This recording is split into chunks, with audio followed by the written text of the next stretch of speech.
안녕하세요. 오늘 함께 같이 생각해 볼 사항은 대출에 관해서 좀 한번 생각을 해보려고 해요. 보통 저희가 부동산 투자를 할 때 대출을 끼고서 나는 걸 되게 당연시 여기는데, 그러면 좀 왜 이런 부동산 투자를 할 때 왜 대출을 고려할까라는 질문에 한번 같이 이야기를 한번 해보도록 하겠습니다. 일단 부동산 투자 시 대출을 활용하는 가장 큰 이유는 다른 거 없습니다. 부동산 투자에는 거액의 자금이 소요되기 때문에 자기 자금만으로 투자하는 것이 물론 가능하다면 좋겠지만은, 그렇지 못한 경우 부족한 자금을 대출, 즉 빌린 돈이라고도 할 수도 있고 차입금이라고 하는 여러 가지 용어적인 부분이 있지만, 이러한 대출을 활용해서 투자를 하는 것이지요. 대출을 활용해서 투자를 한다는 것은 좀 이론적으로 말씀을 드리면은 재무 레버리지라고 해가지고선 지렛대 효과의 원리와 개념이 상당히 밀접한 관계가 있는데, 아마 지렛대 효과에 대해서 많이 들어보셨을 거예요. 이 지렛대 효과의 개념에 대해서 제가 좀 간단하게 말씀을 드리면은, 한마디로 이제 타인 자본 또는 부채를 활용해가지고선 자기 자본 수익률을 증폭시킬 수 있는 이론적인 것으로서 대부 비율이나 또는 부채 비율의 증감이 자기 자본 수익률에 미치는 효과를 말합니다. 그래서 차입금을 또 이제 빌린 돈을 동반해서 위험과 수익을 동시에 증폭시키는 것이다 라고 좀 이야기를 할 수 있는데, 용어적인 부분이 조금 낯설죠. 예, 대부 비율 나오고 부채 비율 이런 거 나오지만 쉽게 말해서 그냥 빌리는 돈이라고 보시면 되세요. 지렛대 효과를 통해서 그 결과는 어떻게 나오냐를 결과론적으로 좀 말씀드리면은, 좋은 결과냐 나쁜 결과냐 또는 또이또이냐 크게 나눌 수 있습니다. 어렵지 않습니다. 제가 좀 더 쉽게 풀어서 말씀드리면은, 예를 들어서 대출을 받아 투자를 했는데 이익이 나면은 긍정적인 효과인 거고, 손해가 나면은 부정적인 거고, 그냥 본전치기가 됐으면은 중립적인 효과다라고 이야기를 하는 것이죠.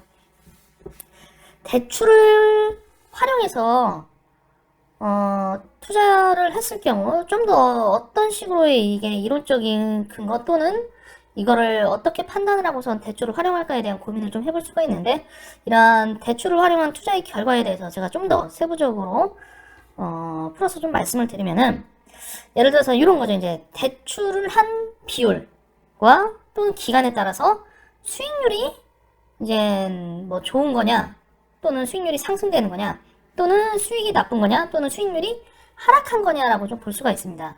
예를 들어서 긍정적인 효과가 나타났어요. 대출을 해가지고선 지렛대 효과가 긍정적인 효과가 존재를 하면은 대출을 활용한 비율이 높을수록 또는 대출 기간이 길수록 투자 수익률 자체는 이제 되게 상승이 되는 것이죠.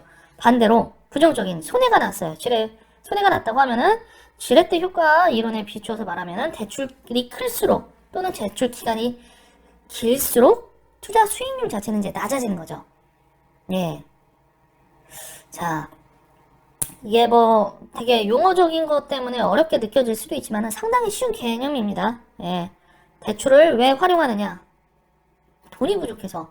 그렇다면은 이 대출이 무조건 나쁜 것이냐 좋은 것이냐 그런 문제도 아니에요. 예. 부동산 투자에 있어서 이 상대적으로 이제 상당히 큰 거액의 자금이 소요되기 때문에 자기 자금만으로 투자가 현실적으로 어렵죠. 그렇기 때문에 이러한 지렛대 효과를 통해서 수익의 극대화를 실현할 수 있는 것이 어떻게 보면 바로 이 부동산입니다. 왜냐하면 부동산 담보라는 것이 있기 때문에. 한마디로 이런 지렛대 효과를 통해서 수익의 극대화를 실현할 수 있는 가장 좋은 투자처가 바로 부동산이라고 말씀드릴 수가 있습니다.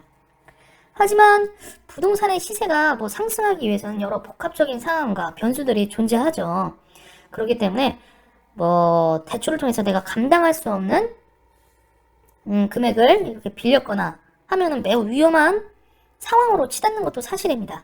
내가 그거를 상환할 능력이 없다거나 할 경우 이제 내가 담보 잡았던 것이 넘어가거나 혹은 그것을 갚지 못해서 신용 불량자가 되거나 여러 가지 상황들이 또 존재하죠. 예. 그렇기 때문에 부동산 투자에서는 대출을 어떻게 활용하느냐에 따라서 수익률이 달라질 수 있기 때문에 투자하기 전에 많은 부분들을 살펴보고선 이것들이 내가 과연 이 투자할 만한 가치가 있느냐, 또는 이러한 정도의 대출을 내가 감당할 수 있느냐 등등등 상당히 많은 부분을 심사숙고해서 결정을 하셔야 됩니다. 네. 뭐 대출이 그렇기 때문에 뭐 좋은 거냐 나쁜 거냐의 문제로는 판단할 수 있는 것은 아닙니다. 이 부동산 투자에 있어서 대출을 잘 활용해서 많은 부를 쌓으신 분들도 있으시고, 반대로 쫄딱 망한 분도 계시기 때문에 이런 거에 대한 책임은 오로지 돈을 투자하는 본인에게 있다라는 생각을 가지고선 그 누구도 책임져 주지 않습니다. 바로 자신이 책임을 져야 되는 부분이고, 자신의 어떠한 투자 성향이라던가 투자 규모라던가 또는 투자 부동산 상황 등을 고려해서 대출이라는 방법을 잘 활용하신다면은 많은 또는 큰 수익률을 극대화할 수 있습니다. 이 대출이라는 걸 어떻게 활용하느냐는 바로 자신의 결단에 달려있다 라고 보시면 좋고, 이 부동산 투자에 있어서 반드시 활용을 해야 되는 대출이기 때문에 상당히 이론적인 부분이지만은 왜 부동산 투자에서 대출을 항상 고려해야 될까에 대한 질문에 충분히 답변이 됐다고 생각을 합니다. 네. 오늘은 부동산 투자에 대해서 알아봤는데, 다음에는 또 재미있는 이슈거리 또는 재미있는 주제를 가지고서 같이 한번 또 이야기를 나누도록 하겠습니다. 감사합니다.